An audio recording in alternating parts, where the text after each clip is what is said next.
पूरे देश को 5 जोन में बांटा गया है और 3 जोन अपने यूपी में काम करते हैं क्लाइमेट की सिचुएशन के आधार पर। और वो बोल रहे थे कि विश्वविद्यालय अभी 3 एज तक पहुंच गया है, आज से 13 शुरू हो गया। और उनका जो कहना था, जो उनका आशय था कि विश्वविद्यालय 3 एज में आया है, काम करने में बहुत अवसर है और बहुत स्वतंत्रता के साथ 3 एज वाले लोग काम करते हैं। तो निश्चित रूप से विश्वविद्यालय भी बहुत स्वतंत्रता, बड़ी फ्रीडम के साथ आगे काम कर सकता है, क्योंकि 3 एज पूरी करने के बाद यहाँ स्टूडेंट आते हैं और उनके पास अनुभव है, सब कुछ है। और निश्चित रूप से जैसा कि अभी हमारे आर.के. पटेल जी बोल रहे थे कि देश के खाद्यान्न के भंडार भरने में हमारे देश के कृषि वैज्ञानिकों का बहुत बड़ा योगदान है। और विशेष रूप से जब आप वर्तमान में जब टेलीविजन न्यूज चैनल में जब देखते होंगे कि पाकिस्तान में 1 बोरी अनाज के लिए वहां पर क्या झगड़ा हो रहा है और हिंदुस्तान के 80 करोड़ लोगों को निःशुल्क मोदी जी के नेतृत्व में देश के एक व्यक्ति के पास खाद्यान्न पहुंच रहा है। और अभी हम लोग प्राय अक्सर बात किया करते हैं कि राजनीतिक क्षेत्र में काम करने में फौज जो हमारी बॉर्डर में काम करती है, ऐसे हमारे खाद्यान्न के भंडार भरने में हमारे कृषि शिक्षा से जुड़े हुए हमारे वैज्ञानिक, हमारे मवेशियों के लिए काम करने वाले वैज्ञानिक और हमारे देश के किसानों ने जो योगदान दिया है, वो निश्चित रूप से 140 करोड़ की आबादी वाले देश को इतनी साधारण बड़ी सुगमता के साथ जो देश चल रहा है, खाद्यान्न के भंडार भरे हैं, उसमें विशेष रूप से योगदान जाता है हमारे ऐसे सभी वैज्ञानिकों का, हमारे छात्रों का। और मैं विशेष रूप से आभार प्रकट करता हूँ और मैं दिल से बता रहा हूँ। आप लोग सोच सकते हैं कि राजनीतिक लोग हैं, गोल गोल काम कर सकते हैं। मैं भी किसान परिवार से हूँ, यही का बगल का रहने वाला हूँ। मुझे भी खेती में हम लोग कम ही बात है, हम लोग भाषण के किसान बचे। तो मैं चाहता हूँ, हम लोगों को लोग बोल देते हैं कि भाषण के किसान हैं, यहाँ के विद्यार्थी केवल कॉपी किताब के पढ़े लिखे किसान न बचे। आप सब लोग जो भी यहाँ के विद्यार्थी हैं और जो किसान परिवार से खेती से जुड़े हुए हैं, मेरी आपसे विनम्र निवेदन है, हाथ जोड़कर निवेदन है, आपके चरणों में निवेदन है, विद्यार्थियों के बोल रहा हूँ कि आप अपना कहीं कितना भी बड़ा पैकेज कहीं मिले, जितना बड़ा पैकेज मिले, जो भी काम करें, आप साइंटिस्ट बने, बाहर जाए, कुछ भी काम करें, लेकिन अपने गांव में जड़ों में जुड़ करके एक मॉडल अपने गांव में जरूर तैयार करें कि आपके मॉडल को देख करके आपके यहाँ जो लोग वंचित रह गए, जो अच्छी शिक्षा प्राप्त नहीं कर पाए, वो आपसे सीख करके आपके अनुभव को, आपकी प्रतिभा और मेधा को समझ करके जो आपने जमीन पे उतारा है, उसको देख करके आगे हमारे देश की आबादी चाहे 150 करोड़ हो, 200 करोड़ हो, और निरंतर हमारी सरकारें जवान राशन निःशुल्क देने की स्थिति में बनी रहे, ऐसा काम हमारे यहाँ के कृषि से जुड़े हुए हमारे विद्यार्थियों को निश्चित रूप से करना पड़ेगा। और अंत में एक बात कह के मैं अपनी बात पूरी करता हूँ। बड़ा सौभाग्य है कि ऑर्गेनिक मतलब हमारी जैविक कृषि के लिए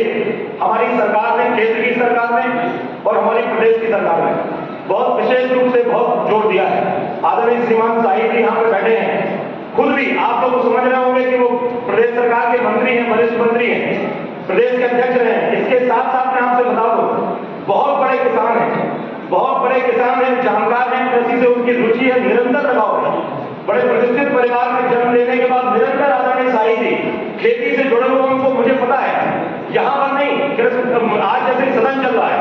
विधानसभा चल रही है और कृषि विश्वविद्यालय का कार्यक्रम है, माननीय साहिब जी यहाँ पर अपने बीच में उपस्थित हैं। मैं विशेष रूप से समझ सकता हूँ कि इतनी रुचि लेने वाले हमारे कृषि मंत्री जी, वो अपने क्षेत्र कृषि विज्ञान केंद्र से इस विश्वविद्यालय के अंतर्गत चलते हैं। मैं समझता हूँ अधिकतम में आदरणीय साहिब जी हुआ है, 2-3 कृषि विज्ञान केंद्रों में मुझे उनके साथ जाने का मौका मिला है। अपने यहाँ ऑर्गेनिक फार्मिंग को, जैविक कृषि को विशेष ध्यान देने की आवश्यकता है। और मेरा विनम्र निवेदन है हमारे विश्वविद्यालय परिवार से, हमारे सभी वैज्ञानिकों से, कि जो हमारे यहाँ की परंपरागत कृषि रही है, वो परंपरागत हमारी कृषि मोटे अनाज, जिसको कि मिलेट के रूप में वर्तमान में भारत सरकार के विशेष प्रयास से, मोदी जी के प्रयास से पूरी दुनिया को मोटे अनाज का वर्ष मनाया जा रहा है और हम लोग मोटे अनाज वाले क्षेत्र के लोग रहने वाले लोग थे। और मैं आपको बड़ी ये बात बड़े निसंकोच बोलना चाहता हूँ, अभी बीच में मैंने सन का बीज को ढूंढा अपनी पूरी खेती को। कोविड के दौरान हमने कहा पूरी फार्म ऑर्गेनिक करते हैं, तो लोगों ने बोला कि सन बो दीजिए आप। हमने पूरी खेती की, सन का बीज ढूंढा और मुझे बहुत तकलीफ हुई कि पूरे प्राइवेट जगह सभी जाकर के हम केवल 10-12 किलो सन का बीज उपलब्ध करा, हमको हो पाया।